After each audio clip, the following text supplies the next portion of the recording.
So hello there, and welcome back to another Night of the Movies podcast. I'm Spy Knight, and in these podcasts, I like talking all things movies and TV, and whatever I want, whenever I want. And in today's podcast, I'm reviewing Megalopolis. So let's get into it, shall we? Megalopolis is a new film written and directed by Francis Ford Coppola. And if you're not familiar with who that is, Francis Ford Coppola directed such movies as the Godfather trilogy, Apocalypse Now, The Conversation, Bram Stoker's Dracula, The Outsiders, Rumblefish, amongst many other movies. And I'm going to admit something now, which might get quite a few people turning away from this review, but I'm going to admit it anyway, because it's my opinion, and I can't be wrong with my opinion, I am not the biggest fan of Francis Ford Coppola. Now, don't misunderstand what I'm saying, I still think he's a very, very, very good filmmaker, but you don't hear many people praise his work post the 1970s. Like in the 1970s, Coppola directed, The Godfather Part 1 and Part 2. Two films which are absolutely magnificent. He also directed The Conversation, which is my personal favourite Coppola film. And he directed that in the same year. He directed Godfather Part 2, which is utterly remarkable. And at the end of the 70s, Coppola directed Apocalypse Now, which is also magnificent. And I think The Godfather Part 2 it's got a lot of great things going for it, and I don't think it's nearly as bad as some people make it out to be. And I think The Outsiders is okay. I watched that film for the first time a good couple of months ago now, and I didn't love it like I wanted to, but I thought it was a watchable, okay movie. And I know a lot of people praise his Dracula film, but I have not seen that. I'm only talking about the couple of movies that I've seen, and those are the ones that I just mentioned. But outside of the 70s, and with the exception of his Dracula movie, you don't hear many people praising Coppola's work. And that's why I'm not as big a fan of him as, say, Steven Spielberg or Martin Scorsese. Like, when people say Spielberg or Scorsese are two of the best filmmakers of all time, they rank them amongst some of the best filmmakers of all time, I understand that, because Spielberg and Scorsese, they made some absolutely amazing films in the 70s, but they also made amazing films post the 1970s. They've made many masterful films in all these different genres post the 1970s. Whilst when people talk about Coppola, it's mainly his work in the 1970s which they're impressed by. And the reason I'm comparing Coppola to Spielberg and Scorsese, by the way, is because they all came from the movie brat circle. Like, if you don't know what the movie brats is, and I'm going to oversimplify a lot here, but if you don't know what the movie brats is, there was a group of filmmakers which included people like Francis Ford Coppola, Martin Scorsese, Brian De Palma, George Lucas, Steven Spielberg, and so on and so on and so on. These group of filmmakers who were all making riskier and edgier and, films that were tackling controversial subject matter which hadn't really been, tackled in mainstream cinema up to that point during the 1970s. And during that time, Francis Ford Coppola made the first two Godfather movies, The Conversation and Apocalypse Now. And during that time, Scorsese directed Taxi Driver, Mean Streets, New York, New York. Spielberg directed The Sugarland Express, Jaws, and Close Encounters of the Third Kind. And you had Brian De Palma doing Carrier. There was all these different filmmakers tackling subject matter during that time that hadn't really been tackled in mainstream cinema by that point. And they will come to known as the movie brats. Look up more about them if you are interested after you finish watching this review today. But that's why I'm comparing Spielberg and Scorsese to Coppola, because they became famous around the same time. These filmmakers all rose to their status during the 1970s. However, Spielberg and Scorsese still continue to make masterful films post the 1970s. My favourite Spielberg films, my top 3 favourite Spielberg movies, were ones he made post the 1970s. I love his work in the 1970s, but I actually prefer his work post the 1970s. And Scorsese made, I think, his best movie in 1990 with Goodfellas, which came out after the 70s.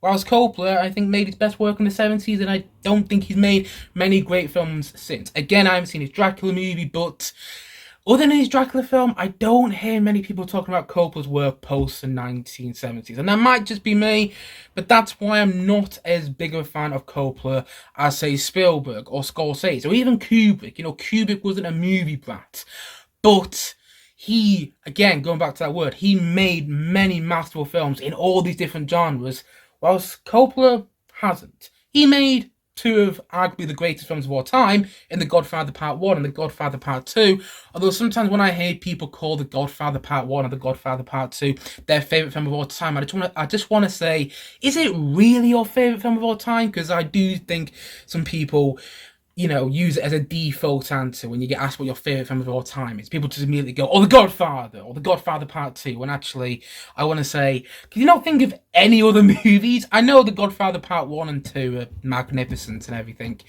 but they're not my favourite movies of all time. I do think, you know, when people say they are, I'm like, are they really? But anyway, sure, he directed two of arguably the best films of all time, but, you know, does that immediately make you one of the best filmmakers of all time? I don't know. It's a debate that I have to get into in another video or another podcast in the future. But the point I'm making is I'm not the biggest fan of Francis Ford Coppola. I think he's a very good director. I just don't think he's one of the great directors. That being said, he hasn't made a movie in a good long while. And there were three big reasons I was interested in seeing this film. And reason number one, which I slightly alluded to there, is because he hasn't made a film in a long while, and I wanted to see what his first film after such a long time was going to look like. And the second big reason, which goes hand in hand with the first reason that I was interested in seeing this film, is because this is a film, Megalopolis is a film that Francis Ford Coppola has wanted to make for over 40 years. You know, he sold his winery, according to Google, he sold his winery for around $500 million in order to self-fund this film for $120 million. And he made this film without any studio interference, and it was 100% his vision. And not many directors can say they made a film without any studio interference and that the film was completely 100% their vision. So I wanted to see what Coppola had in mind for all these years, what he was brewing up in his brain and how it was going to result to the silver screen. So that was the second big reason I was interested in seeing this film. And the third big reason I was interested in seeing this movie was because of the response it's been receiving from film festivals over the past couple of months. Like, I think the film premiered in May of this year at Cannes Film Festival, at which point it got something like a 6-minute standing ovation where people were booing and cheering at the same time, according to reports. And some of yous called it like the Batman meets Succession. I'm pretty sure the Telegraph gave it like a 5-star review or something, and some of you will call it an absolute disaster.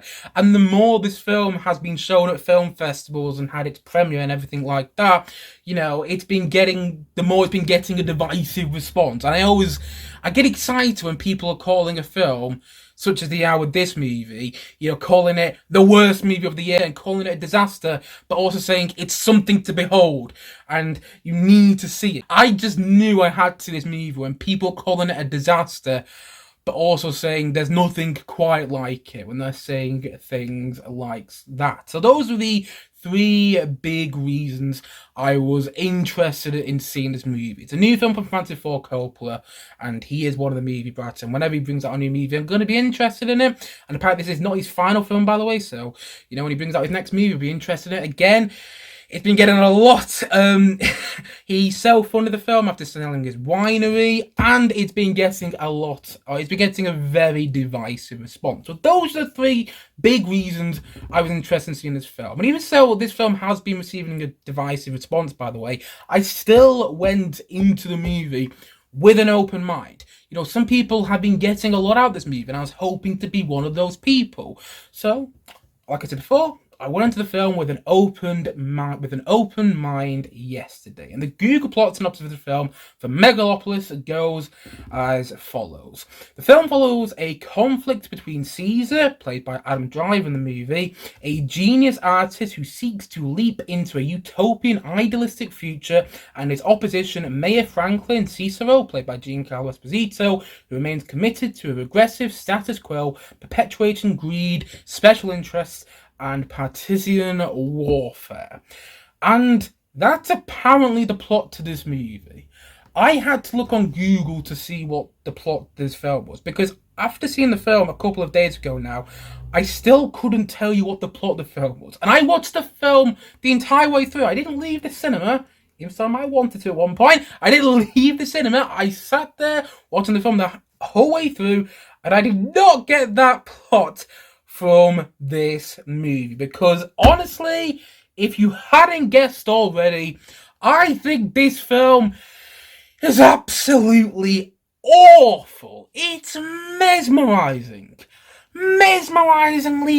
bad. I have no clue why this film exists, what it's trying to say, what it's trying to accomplish, what was actually happening throughout the entirety of the movie, and I don't get this film at all. Like, if you do, I'm so happy for you, because I know there are people out there who are fans of this movie and have gotten something out of it. I do not want to take that away from you whatsoever. Every single film, people are going to have a subjective response to every single film they see. That's just how films and art works. And if you love this movie, I'm so fucking jealous of you. But I could not stand it, particularly in its second half. Like, in the first half, I was enjoying the movie. Not in the way the film wanted me to. Not in the way the film wanted me to at all.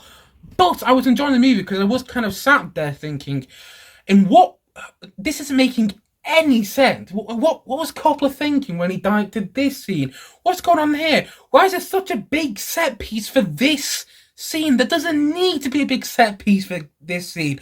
Why are these two characters talking? I don't understand what's going on. None of the film hasn't made what's going on clear to me whatsoever.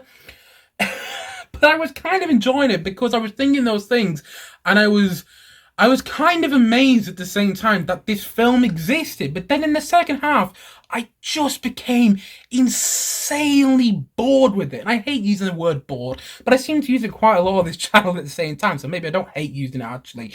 But I became insanely bored with the movie when there was all these monologues from actors, from most of the actors who were giving off terrible performances in the movie, talking about philosophy and talking about Rome and talking about architecture, and it all sounds very smart and interesting, but actually it's very dumb and stupid, and again, it doesn't make any sense. Like, this is one of those movies where from scene to scene I was thinking, what has this got to do with the last scene? How does this tie into the narrative of the film?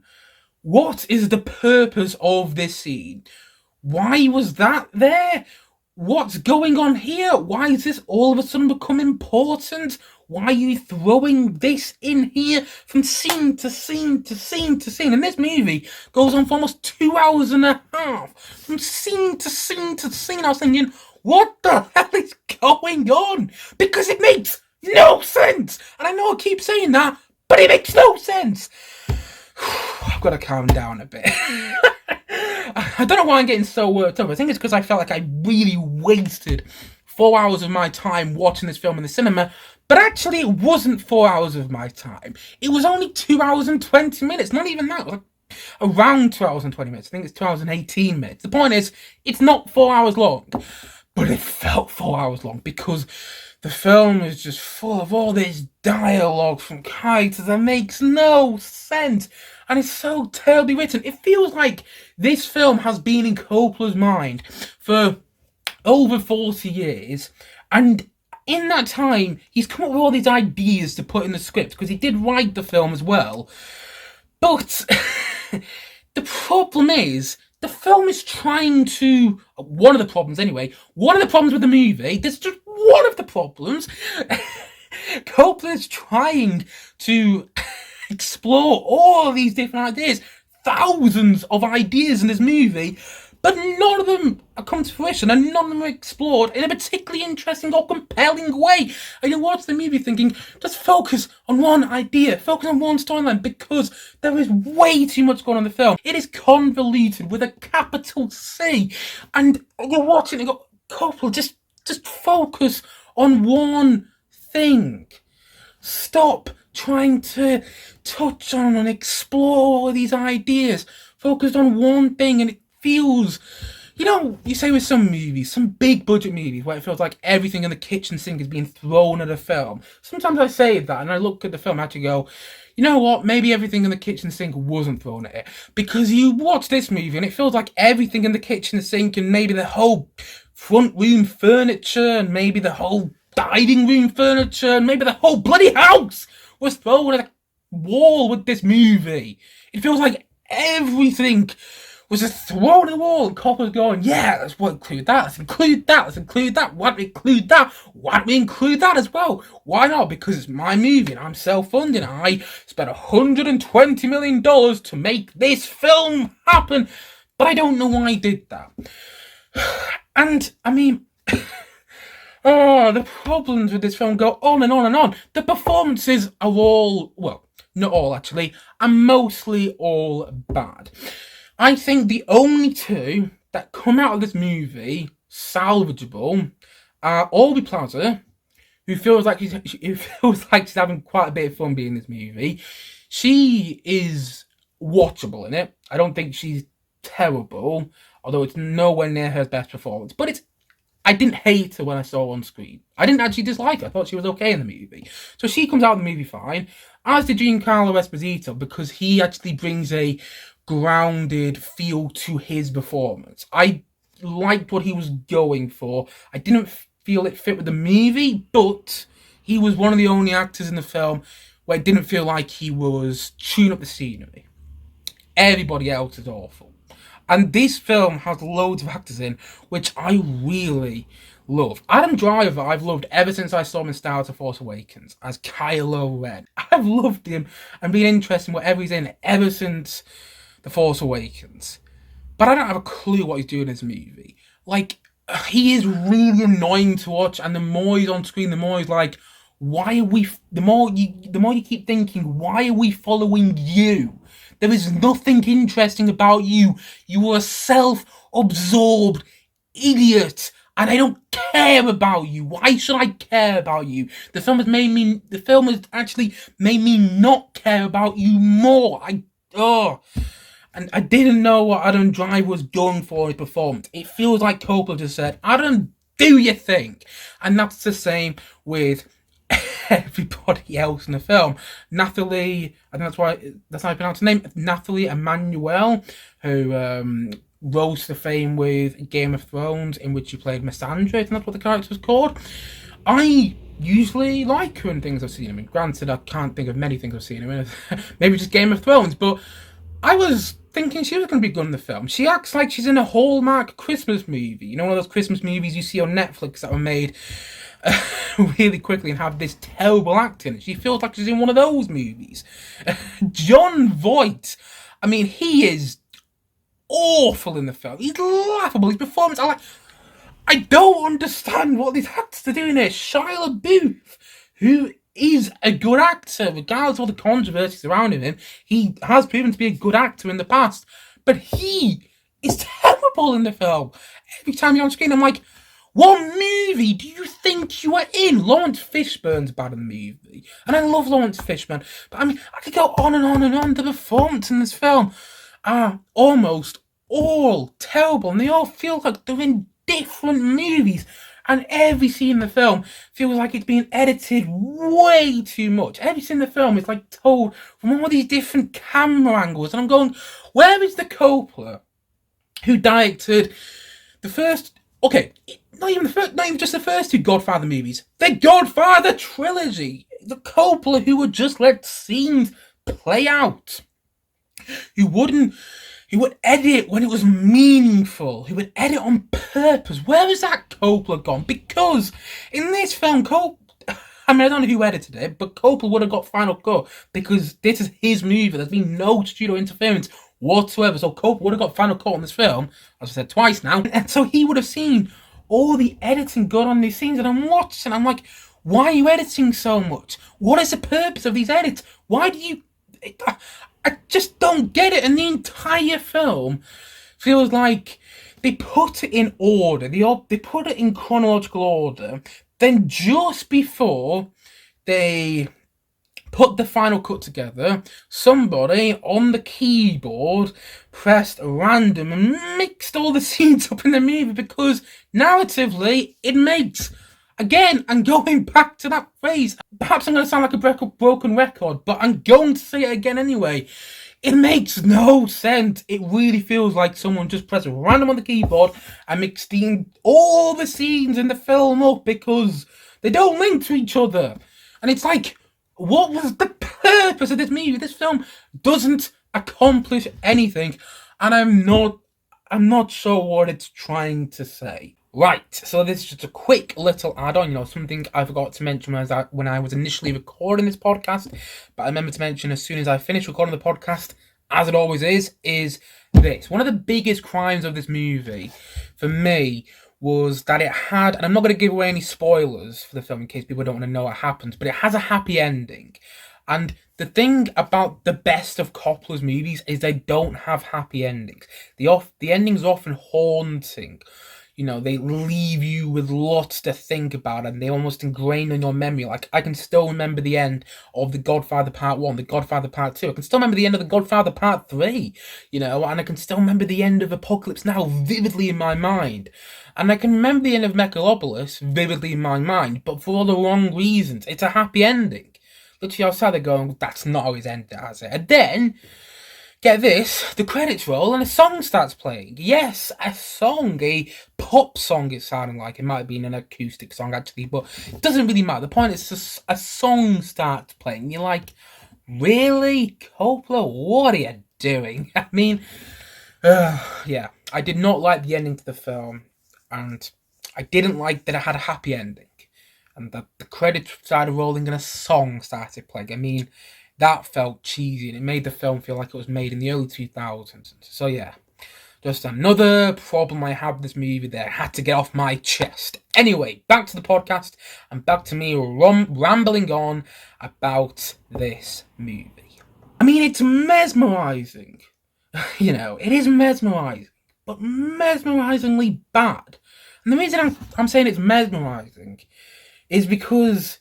there was quite a bit of set design in the movie, which clearly had a lot of effort put into it. Set design, which you often don't see in a lot of movies nowadays. And there is some really great costume design in there. So you're watching all the money that's been poured into the movie, but you're wondering, why did no one just say no to Coppola? Because I think... this film is evidence that perhaps studio interference isn't always a bad thing. People do go on about studio interference with some movies and say, studio interference ruined this film, or if the studio didn't interfere too much, I wonder what this film would have turned out like. But sometimes studio interference is not a bad thing. The example I always return to, and the risk would sound like a broken record, but clearly I'm a Star Wars fan, so I'm going to return to it again, is Rogue One, a Star Wars story. That film had a lot of studio interference, and look how it turned out. Arguably the best film that has come out of Disney Star Wars. So perhaps studio interference isn't always a bad thing, because it means that a director might not get final cut, and that's okay. It means that a director might get told no by the studio executive, and that's okay. It means that the director might actually be challenged on what they're trying to do, and that's okay. And I think that's what needed to happen here. Because it feels like this is Coppola's vision, 100%, but for all the wrong reasons. And you have to admire that about the film. It is Coppola's vision, 100%. I admire that he got to... and he seems happy with the movie, so I'm happy for Coppola that he got to make the movie that he wanted to make. But I could not stand it, particularly in its second half. There is a laughable death scene in the second half of the film that I audibly laughed out loud at, and I was one of only 3 people in my cinema, and the other 2 people looked at me strangely, so perhaps they were really enjoying the film, but there was a death scene where I was like, I literally just went, I couldn't believe what I was seeing. It was atrocious. The whole film is a mess, and I don't actually think the word mess justifies it. It is a mismatch of terribleness. I don't even know if terribleness is a word, but you understand what I'm saying. It just, to return back to that phrase that I've said about 50 times in this review, it makes no sense. And it feels like a film completely out of time. I'm not saying it's a film ahead of its time, not at all. It feels like a film that is out of time. I'm not sure why it exists. I'm not sure what it's trying to say. Most of the performances are agonizingly painful to watch. The musical score is really strange. It does not work. And the whole film is like, what? What? I don't even know. And so, all in all, I'm going to say that Megalopolis, I'm going to say that it's a 2 out of 10. I just want to say once more that if you did like this movie, listen, I don't want to take that away from you. I don't get it. I don't get why people would like this movie. But then again, there's some movies that I like where people would go, I don't get how you like that so much. You know, I'm somebody who's a huge fan of Paul Thomas Anderson's film Magnolia. And yet, I've showed that to people in my family and they go, why the hell do you like that so much? And I can see, you know, people having those same opinions about many other films that I love. And I can't see why somebody would love this movie, but, you know, that's the beauty of the subjectivity of film. That people are getting something out of it. I don't understand what, but, you know, there you go. That's just the way of the world. And so if you did enjoy, I was about to say Magnolia, if you did enjoy Megalopolis, and if you thought it was absolutely brilliant, I am super happy for you. I don't want to take that away from you. But I personally felt that the film just was just completely nonsensical. Like, I just thinking about, like, it's a disaster because a film should make you feel. A film should also not be too complex to understand. And even if you don't understand every little nugget in the movie, you should be able to understand enough that you go along with it. You attach at least one of the characters. But all the characters in this movie are absolute, well, yeah, they're all dicks. They're all really bad people. And none of the film made me interested in what was going on. Nothing in the movie made me actually care about anything. I admired what I was watching on the screen because the costume design and, you know, the set design, some of it is really good. But then there are some sets where it's like these characters are meant to be how high up in the air, and it looks like a set. There's one scene in particular that is with Adam Driver and Nathalie Emmanuel's characters, and they're meant to be in the air, but it looks like they literally shot that on a soundstage. I bet they did. But there's some great set design in the movie, but come to think of it, there's also some really poor set design, which looks fake. And I mean fake with a capital F. You know, it's just... It's proved that sometimes studio interference isn't a bad thing, because it means that a director actually gets challenged. And being challenged can also mean collaboration, and that can result in some amazing pieces of film. It truly can. Coppola was challenged when he made the first Godfather movie, and look how that turned out. But this movie, I mean, it is a complete disaster. but I'm kind of amazed it exists. I don't like that it exists, not at all, but, you know, it is something to behold, as some of the reviews have been saying. It is something to behold, but for all the wrong reasons. I mean, to say it once more, it makes no sense, truly. No sense at all.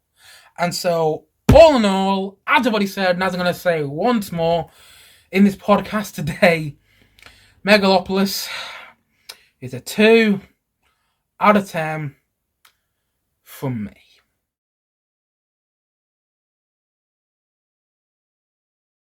Anyway, guys, what do you think of Megalopolis? Please let me know your thoughts on this film in the comment section below.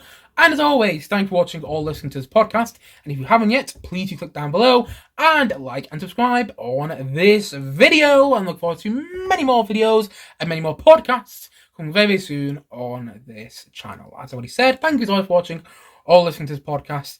And I think I need to lay down after viewing this movie. So I will see you guys again soon, but bye for now. Bye.